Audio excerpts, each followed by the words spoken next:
This is Kryta. It's a land of palm trees and white sand beaches, of fertile earth and wholesome folk. A visitor passing through might think Kryta a land of peace and ease. But if that visitor were to linger a while, they'd soon notice fear in the eyes of the farmers and hear whispered dissent in taverns, for Kryta is a troubled land. Hiding in the jungles and among the populace, the Shining Blade rebel movement has grown increasingly bold in their attacks against the White Mantle, the ostensible leaders of Kryta. No doubt the royalist rebels are taking advantage of the relative weakness of the White Mantle after the recent deaths of their entire High Council. But the White Mantle is not to be underestimated. They have rallied under new leadership, the stern hand of Confessor Isaiah, and their inquisitors scour the land, hunting for rebels. I am Morrow, a humble historian and scribe. It is my duty to bear witness to these momentous events and report what I see with honesty. Over the coming weeks, I intend to do just that, in these War Chronicles.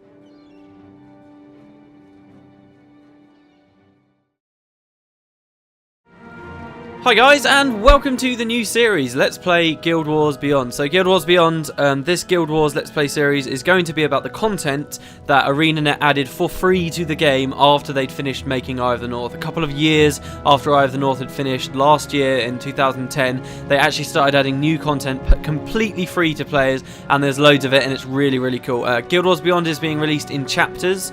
We've seen 3 chapters be released at the time that I'm filming this video. There could potentially be unlimited chapters, so this series could go on for a very long time, I suppose. But the first of these chapters is the War in Kryta, which at the moment, in my opinion, is the best chapter that's been released as well. It's really awesome. So obviously, if you guys are watching this, if you've never seen my channel before, you will need to know the plot that's happened in the games already. I've done Let's Plays of the main campaigns that they've already released, so they should hopefully get you up to scratch, or you can go to the wiki. I'll leave a link to that in the description for this video if you want to sort of have a quick crash course in what's going on with the story. But yeah, this is very much an extension to the story we saw in Prophecies and the story we saw in Eye of the North.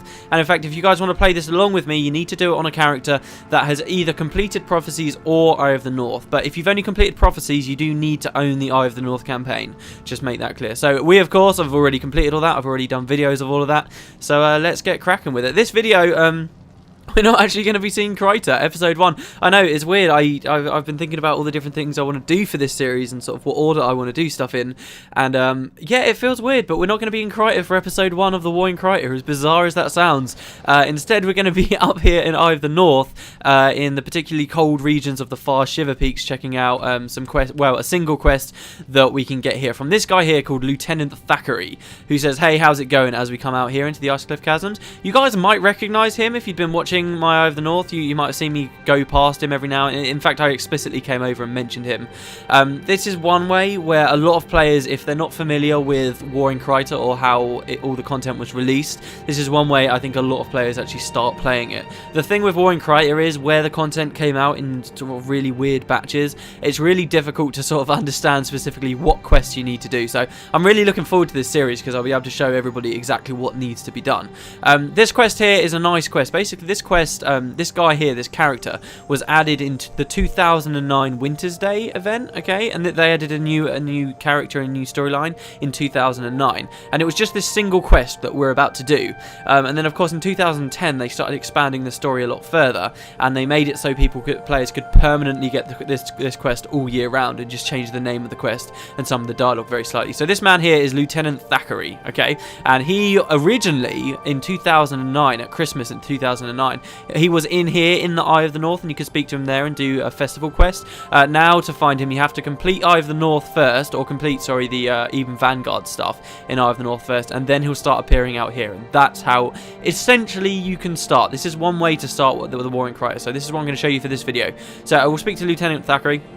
And he says, after being away from the Eye of the North for so long, it feels good to be home. So this guy, he's one of the Eben Vanguard. We haven't met him, obviously. He's been away during the events of Eye of the North. It's now actually a year down the line, I should probably add. Eye of the North's been, it's gone. We saw all that stuff with the Great Destroyer. We're now a year later, so that's pretty cool. So he says, it feels good to be home. Things are, for the most part, as we left them.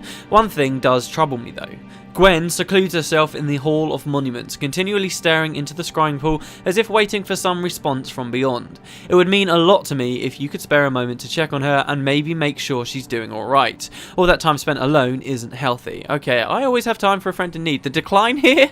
This might sound really random, okay? It says, that's just how Gwen is. Now, if you'll excuse me, this day will look even more beautiful through beer goggles.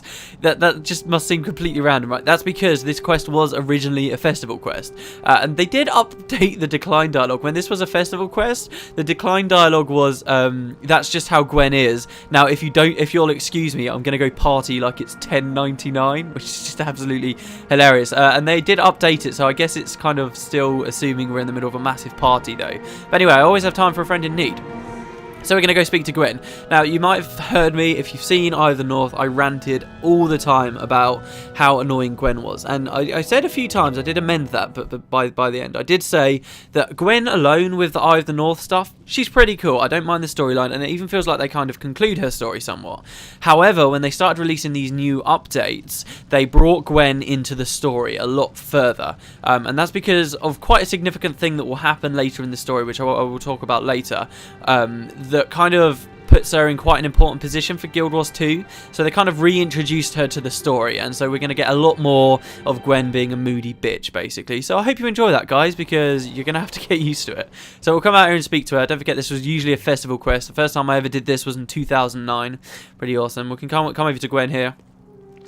And she says, and now we can speak to her about a good deed. So we can click this, and she says, do you want something, Peter? I was kind of hoping to be alone for a while. See, during the festival, she says something here about Winter's Day. She says, some part of me knows that I should be with the other members of the Vanguard, celebrating our victories over the Char. See, this line here used to be during Winter's Day. It was, Winter's Day is for people with families, and I don't have any family, basically. She says, but somehow all that we've won only serves to remind me of everything that I've lost. That's sad, isn't it?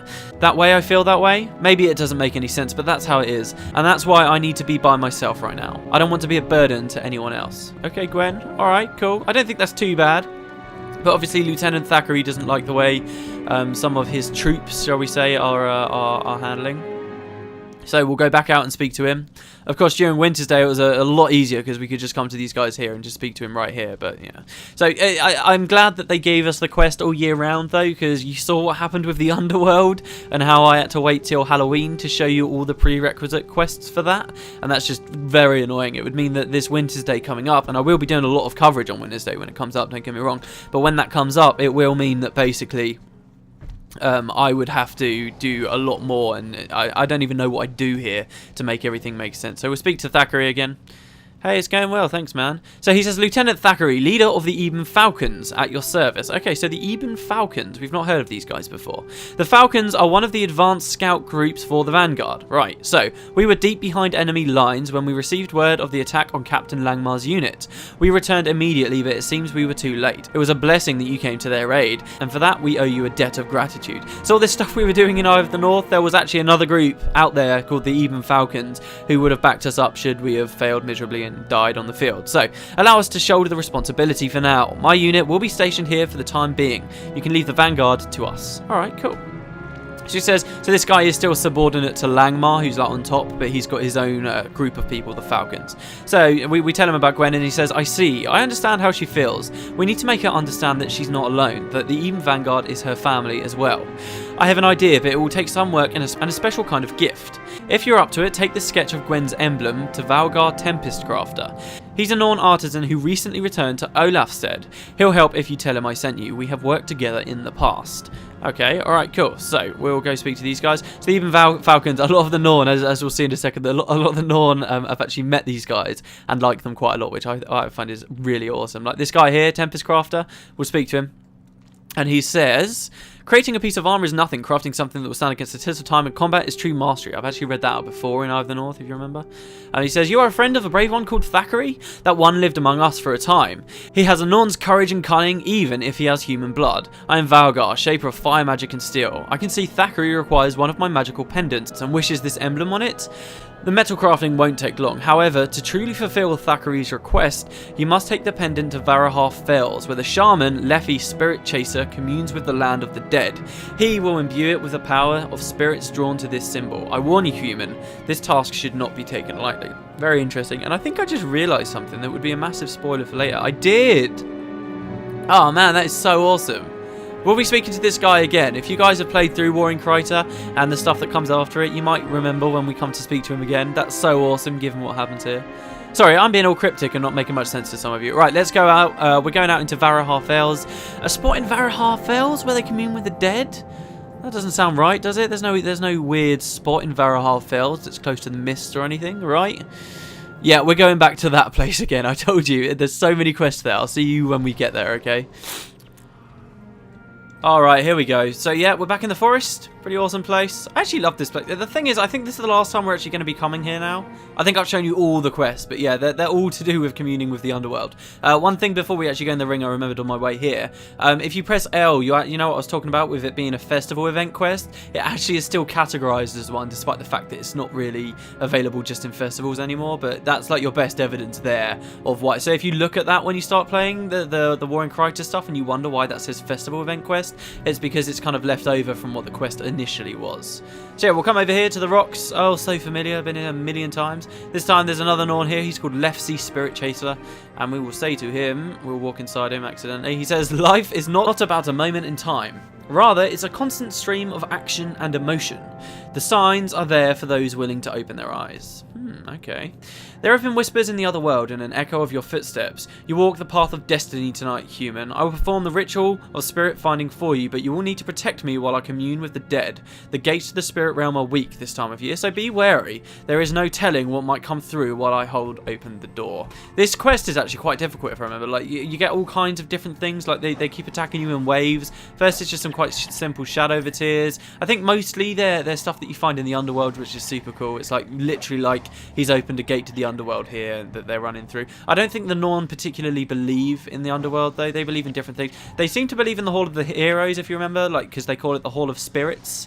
But they don't technically believe in the underworld as far as I can tell. Anyway, we'll learn more about that in the dungeon series when we start looking at the Norn blog post, because they talk about how in Guild Wars 2 some Norn are specifically there to commune with the spirit realm, as they call it. Anyway, sorry, more dialogues come, and he says, hear me, Raven, we beseech you, O spirit of trickery and cunning. Send us an emissary from the lands of the dead. And they just, yeah, they're sending us an emissary, alright, or more like 1 million of them. So basically, this is just a very typical defend quest. I may speed it up or just cut it until we see what happens. I mean, I don't think I run any risk of dying, but look, like, yeah, like smite crawlers, so you don't really see these anywhere. Only in the underworld. You've got kind of these weird ring things as well. Do you remember these are like what we saw when we were summoning the facets of the gods back when we were doing that?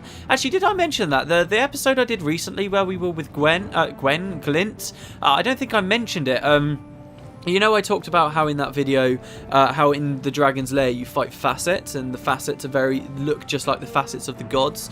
I did notice when I went and filmed that new video I did with Glint right near the end of Eye of the North, I did notice that they call them Glint's facets that you're fighting in her lair, not facets of the gods, which is quite interesting if you guys know what the hell I'm talking about. But yeah, okay, so I'm going to speed this up. I'll see you in a second. There you go, that's that next wave dead, and Leffy says, imbue this pendant with your spirit to protect its bearer.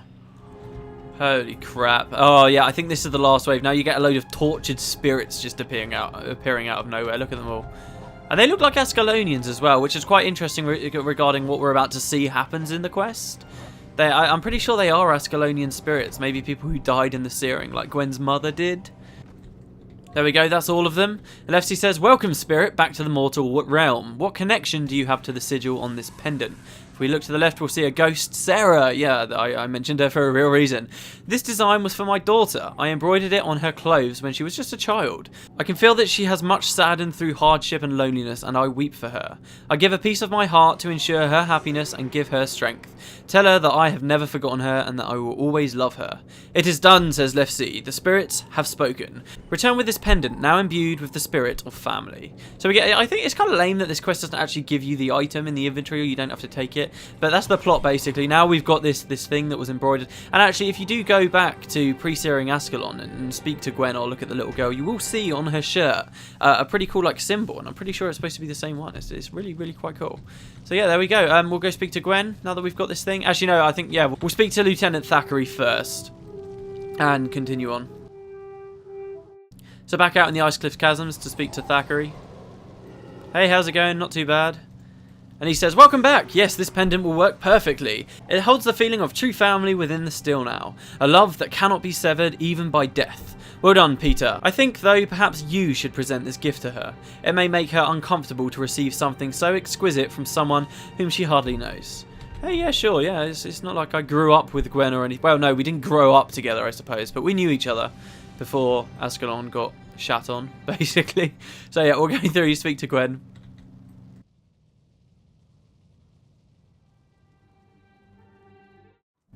Into the Hall of Monuments. And here she is. Hey Gwen, how's it going? I love how she uses Hexbreaker. That's really weird. All of us have suffered in our own way, she says. What is this? For me? Yes, for you, sure. Now if we turn around, we'll see in the distance Thackery comes in, which is quite interesting. Gwen says, a special gift? Wait, this is my family's crest. What gives you the right to do this? See, this is when she starts to become a bit of a bitch in my eyes. Peace, Gwen, says Thackery. There's no need to be upset. Yeah, we're just trying to be nice. Of course there is. The symbol on this pendant represents both your past and your future, says Thackery. Your memories will always be with you, but you don't have to be trapped within them. Life must go on, and so can you. Why? Why would you go to so much trouble? I didn't ask for this. There was no need to ask, Gwen. Everyone deserves a little happiness, even you. A little happiness? But the Eben Vanguard is your family. We may all have different blood and different backgrounds, but we're all in this together. My family? I don't have a... No, you're right. I guess I do. Thank you, Lieutenant Thackery. Please, call me Kieran. Finally, Kieran Thackery. Oh my god, this video, so many times I called him Kieran and I was like, shit, I have to try and cut that out now.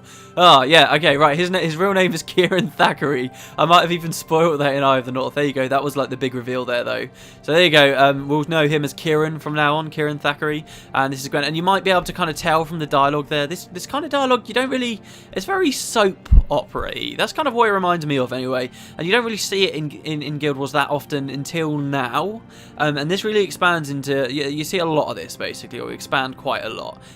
So I hope you enjoy it. I mean, it's different. I like that ArenaNet tried different stuff with the dialogue, and we'll be having a lot of conversations around here with Gwen. That much is for certain. So we'll come back out. Do we have to walk all the way back just to speak to Kieran now? I think we do, because he's going to be back out in the Ice Cliff Chasms, isn't he? Yeah, how about we just zoom our way through here?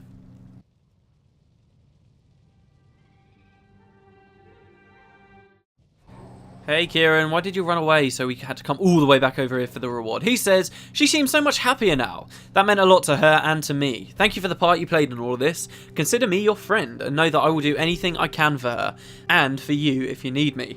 Please take this small token of my gratitude. And he will become a good friend, a very good friend of us. You're probably sat there, guys, wondering what the Christ does this have to do with the war in Kryta? What has this got to do with what he showed us in episode 0? What's it got to do with what Morrow was talking about? We'll learn all about that next video. That's really when it should kick off. We've now done essentially a lot of the prerequisite stuff. So next video, we'll see what happens. I hope you guys enjoyed the video, and I will see you next time.